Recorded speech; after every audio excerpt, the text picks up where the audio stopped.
Fooly Cooly! Yes, one of the most popular anime of all time. Although the manga doesn't really get much in the realm of attention, oddly enough.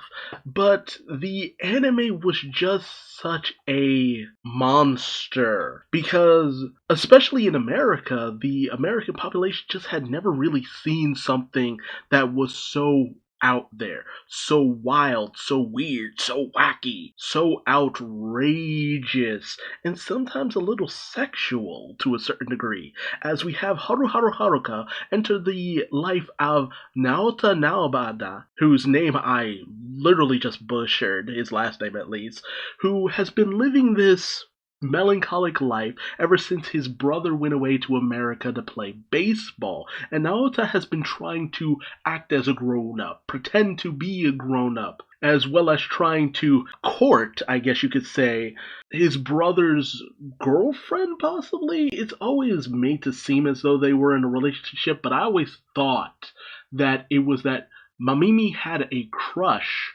on Naota's older brother, and Naota wanted Mamimi to, be attracted to him, which she never truly was. She mostly just she did kind of treat him as a bit of a substitute, but she always came off as she treated him more like a younger brother than anything else. And so Haruhara Hako enters Naoto's life very violently, running him over with her Vespa scooter and bashing him in the head, creating this thing called an Eno portal within his head that connects to a nearby factory called Medical Mechanica. This weird factory that it looks like an iron. And from time to time, these weird robots will pop right out of Naota's head, as though he has a portal in his head for some reason, more than likely created by Haruhara Haruko. And so the life of Naota that he's trying to take seriously is turned upside down by the robot, specifically one called Kanti, that seems to contain the essence of this interdimensional criminal called Adamisk, the Pirate King, a space pirate who apparently has been trapped at Medical Mechanica that Haruhara Haruko is trying to get toward. So basically Haruka spends most of her time trying to use Naota to get what she wants, and is very ambiguous as to whether or not she wants Adamus because she's in love with him, or she's just seeking his power. And it kind of feels like it's more of the latter, as Haruhara Haruko, if you haven't guessed, I love saying her full name, Haruhara Haruko feels as though she's an overly ambitious entity, that she longs for no one for the most part. She just goes by her own desires. That seems to be the direction that she goes in. And she's basically just using Naota, and these NO portals are created whenever Naota feels emotional, you could say. Feels those prepubescent urges that someone his age would feel, if you're getting my drift. So she creates a lot of situations where Naota feels some form of emotion, whether it be sexual, frustration, anger, sadness, whatever. And these monsters are unleashed, with each one being more intimidating and violent than the last. And Haruko and the robot Kanti, who was the first to come out of Naota, while dealing with another entity, they usually end up battling against it. And wherever Naota merges with Kanti, they seem to take on the powers of Adamisk, which is great and incredible powers. And the series as a whole seems to really be a metaphor for coming of age, the confusion of which, what it means to be a grown-up, the difference between accepting your weaknesses and playing them off. Because just because you say you're a grown-up or you're perceived as such, doesn't mean you're actually mature in any way, shape, or form. Now, did I get a lot of these themes when I initially watched it? Of course not. I just thought it was cool. Big robots come out of boys' head, crush up shit. Other robot and Haruko deal with it in fun and wacky ways. A lot of perverted little moments as well. My preteen ass was all over this shit. It was the surreal series that was wacky, wild, and just out there. And it really did inspire so much animation, so many creatives, just so many people were inspired by this little bit of an OVA. It was only 6 episodes, but the people behind it were able to just do whatever the hell they wanted for the most part.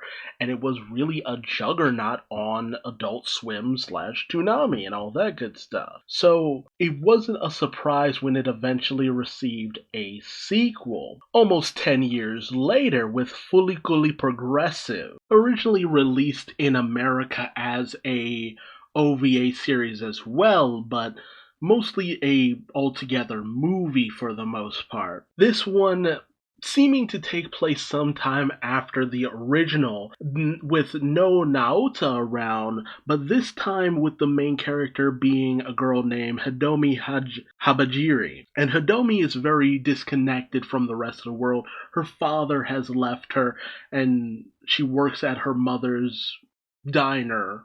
Bakery? I think it's a diner. And for the most part, she's disconnected because of these headphones she perpetually wears. But one day when she's with this boy who's trying to kind of get with her, Koida, they end up being assaulted by this robot, as Medical Mechanica also exists within this place as well. And of course, in comes Haruhara Haruko to deal with the robot. But there's another person trying to take down Haruko as well, named Julia Junia. Now, what ultimately connects this series to the original is that apparently, and we mostly learn this because of the end credits, Haruko had gone off, managed to absorb Adamus and gain his powers, but for some reason it was either too much or the relationship that Haruko and Adamus had obtained didn't work out for the most part, and they kind of split off from each other. And that split part of Haruko manifested in Julia Junia. And a lot of the series revolves around Hidomi's, emotionally stunted nature and Haruko and Julia clashing against each other, trying to bring out this power of Adamus that seems to exist within Hidomi, I think, or something along those lines. I'd have to go back and rewatch the series, which is unfortunate because I had reviewed this series back on my original channel, but that channel got deleted because of a whole mess of copyright stuff. And it was unfortunate because I was originally reviewing that series and all that work got deleted, but it wasn't a great review. But initially I did this for the most part enjoy this series because it did try to take a bit of the same approach as the original Fooly Cooly, in that it tried to be a little bit more on the artistic side in a lot of situations, but I feel that ultimately it kind of fell through. I knew that as soon as the character of Julia took less of a presence within the series at large, that I kind of started to lose a little bit of interest, because it was kind of fun to have a mysterious foil to Haruko at first. It was an interesting concept, but the moment we lost that concept, the series kind of lost me to a certain degree. I don't think the series was the best thing around, but I don't think it was as bad as a lot of people said it was. Now, the other series that you actually can find reviews of on my channel is Fooly Cooly Alternative, that took a little bit more of a serious narrative take. It actually takes itself a little bit more seriously than either of the previous series, as it's more solidly about growing up, about this girl named Kana Kumoto, and how she's still a little bit more on the immature side, whereas her friends, Tomomi, Hajiri, and Man, seem to be growing up and kind of going on with their lives for the most part, and just kind of moving on as people. And it wasn't a bad series, honestly, with Haruko taking more of a mentor-like role within the series, trying to help Kana and her friends move forward from a lot of their issues. Haruko definitely felt a lot more mysterious in this series, and her goals a lot more ambiguous, as Medical Mechanica also existed within this place too, but it was treated more like Haruko was actually trying to do her job of taking them down rather than gain power. Now, is that to say that it ended well? Not so much. It really got a little wild towards the end of things. The involvement of Animus in this series specifically is a little bit more ambiguous. Kinda does have an NO channel opened up within her head, but I feel as though the reasoning behind it isn't the same as in a lot of other series. Honestly, each series kind of is about the development of each main child. Naota and his reluctance to actually grow and develop properly, wanting to be perceived as an adult without actually being an adult. He has this false perspective that he needs to be like his brother in order to actually be relevant to the world. Where with Hidomi Hibajiri, her existence is more tied in with Haruko. Whereas with the original series, Haruko's presence within Naota's life, it does help him grow, but that is not adjacent to her goals and wants. Whereas Haruko is directly trying to impact Hidomi Hibajiri's life in order to regain the powers of Adamus fully, is through causing Hidomi to open up to some degree that Haruko is able to gain what she wants. But Hidomi actually actively fights back against Haruko, being the first real protagonist to really do so to any full degree, as Naota was able to grow and develop because of Haruko's involvement, despite that not really being what she was after.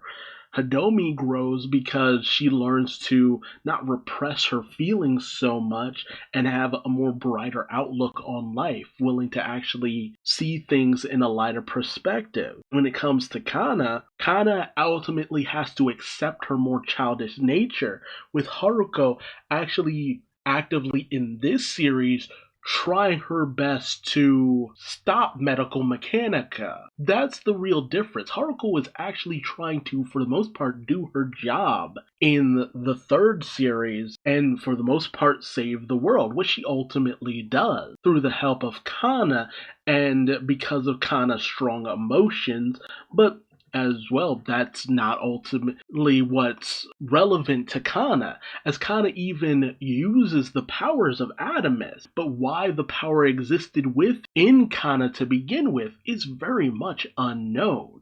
Was she just able to connect to him through her NO channel? Why did it exist in her NO channel to begin with? Each series is ambiguous in a lot of ways. It's just that the first one was much more pleasing as a whole.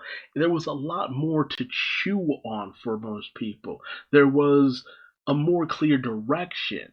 The unfortunate thing about a progressive and alternative is that they'll always be seen as sequels, as a cash grab, as, oh, this thing was popular, let's try to have some form of invigoration. Because you didn't get back any of the real original team, so it's always going to feel like a pale imitation. But did I dislike them? No, not at all. Did I think they lived up to the original? Not at all either. But looking at them as just continuations of Haruko's adventures in space, I mean, it wasn't bad. Just seeing how Haruko interacted with other people. It's just that her situation in alternative just seemed a little bit more kinder for the most part.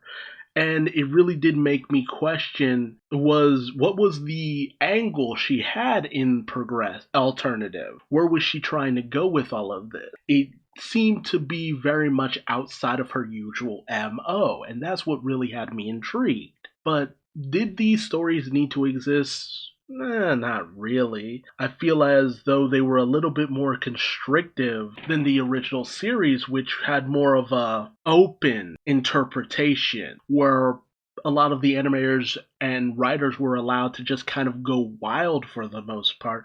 The two sequel series felt a lot more constrained in what they were trying to do, and I feel like that ultimately held them back. But did it ruin the series as a whole for me? No, not at all. It's interesting insofar as the adventures of Haru Haru Karuko, and that's ultimately about it. Stories about coming of age, the weird people who will enter your life, and how you can impact other people's life. Haruko's constant chase for power, her clashes with medical mechanica, but she always changes the protagonist for the better. She always seems to have a positive impact on a lot of the main characters' lives. And I feel like that ultimately says a lot. That even having someone negative enter your life, you can gain a positive from it just depending on how you look at things. Do I think there will be ever a new Fooly Cooly series? I kind of doubt it. The newer two didn't do phenomenally, but there's always a possibility. Despite most people's claims that they were terrible, they were still tried to be artistic in their presentation. So if the desire for something artistic ever comes along and someone wants to use the Fooly Cooly IP, I wouldn't be surprised. But for now, a decent series existed, it lived on, came to an end, and Haru Haru Haruko is out there somewhere in space, stopping medical mechanica, trying to seek out the powers of Adamus, whatever you might choose. But in some ways, she's probably also helping some kids somewhere grow a little bit. And at the end of the day, that's all that matters. But let me know your thoughts on any of the three series. Which was your favorite? Which was your least favorite? Which storyline did you like the most? Let me know your thoughts in the comment section below. If you liked this video, please like, comment, subscribe, and hit the bell icon for notifications. And until next time, I've been Duuz-Diz-Din, and I will see you later. Bye-bye.